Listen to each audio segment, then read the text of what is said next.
वडोदरा ग्रामीण एसपी रोहन आनंद की अगुवाई में शिनोर में सरपंच पुलिस परिसंवाद कार्यक्रम का आयोजन हुआ था।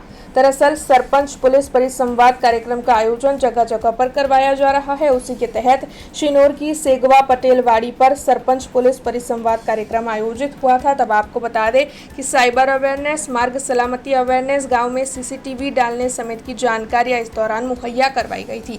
तो वहीं 13 तुझको अर्पण की जानकारी के साथ सरपंचों के साथ सवाल जवाब भी पुलिस की ओर से किए गए थे और इस दौरान शिनोर तालुका के सरपंच और डिप्टी सरपंच बड़ी तादाद में मौजूद रहे थे।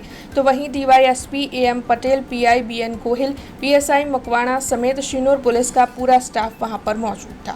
आज रोज सेगवा आउटपोस्ट नजीक મહેરબાન ડીઈ સાહેબની સૂચનાથી શિનોર તાલુકાના બધા સરપંચો સાથે સંવાદ પ્રોગ્રામ યોજવામાં આવ્યો, જેમાં સરપંચોની કાયદા વ્યવસ્થા જાળવવામાં શું ભૂમિકા છે આ બાબતમાં બધાને માહિતગાર કરવામાં આવ્યું અને સાથે સાથે ગુજરાત સરકારની કઈ યોજનાઓ છે આ બાબતમાં પણ વિસ્તૃત ચર્ચા કરવામાં આવી અને ખાસ કરીને સરપંચોને અપીલ કરવામાં આવ્યું કે પોલીસ સાથે સતત સંપર્કમાં રહે અને ગામમાં બનતા કોઈ પણ બનાવ હોય આ બાબતમાં તાત્કાલિક પોલીસને જાણ કરે, જેથી અંતિમ મદદ પોલીસ તરફથી કરવામાં આવી શકે।